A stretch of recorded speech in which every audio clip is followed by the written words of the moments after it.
আসসালামু আলাইকুম এভরিওয়ান, চলে আসলাম আমার ছাদ বাগানে। এখানে আমি চাল কুমড়া গাছ লাগিয়েছিলাম। দেখুন কত সুন্দর চাল কুমড়া ধরেছে, মাশাআল্লাহ। তো ছোটখাটো ছাদ বাগান। এখানে সিম গাছ আর বরবটি লাগিয়েছিলাম, মাশাআল্লাহ। গাছগুলো দেখুন কত সুন্দর হয়েছে, আশা করি ভালোই ধরবে।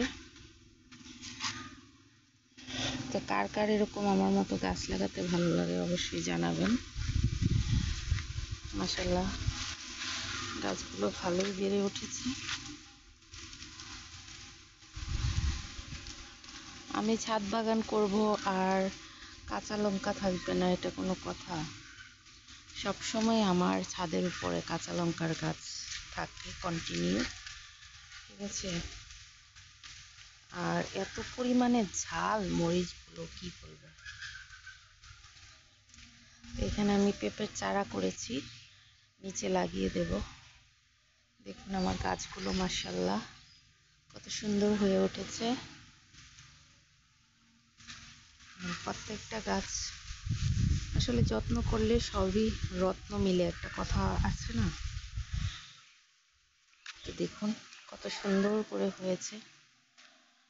এখানে ছাটা দিয়ে দিয়েছি, কারণ ছাটাতে নাকি ভালো বেশি ধরে, তাই এখানে দিয়ে দিলাম গাছের ডাল। তো এটাতেই আমি ছড়িয়ে ছিটিয়ে এগুলার আগাগুলো করে দিব, এটাতে করবে। আর এটা হচ্ছে নাগামরিচের গাছ, 1 বছর হয়ে গেছে, তারপরও গাছটা বেঁচে আছে, মাশাআল্লাহ। দেখেন কি পরিমাণ নাগামরিচ এটার মধ্যে ধরেছে।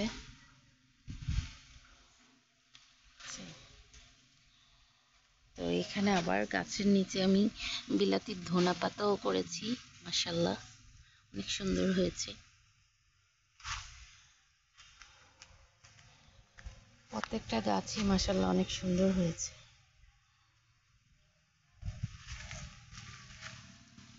এখানে আবার আনারস গাছও আমি করেছি। গত বছর আনারস আমি খেয়েছি, এবছর এখনো ধরেনি, আশা করি ধরবে।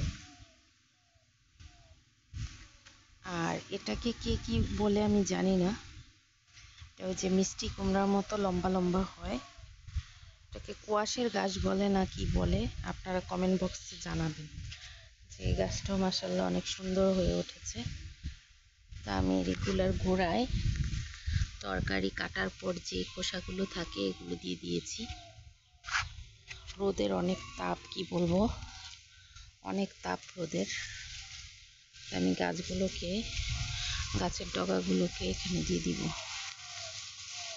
পেঁচিয়ে দিলে তাহলে দ্রুত উপরে উঠে যাবে।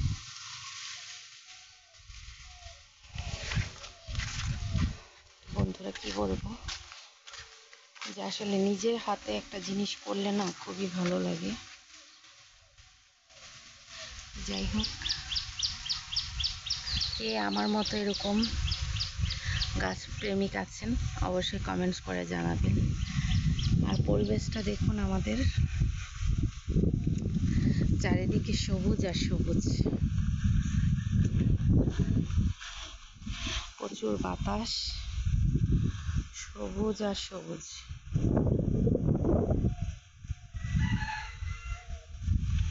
তো বন্ধুরা ভালো থাকবেন, সুস্থ থাকবেন, আল্লাহ হাফেজ।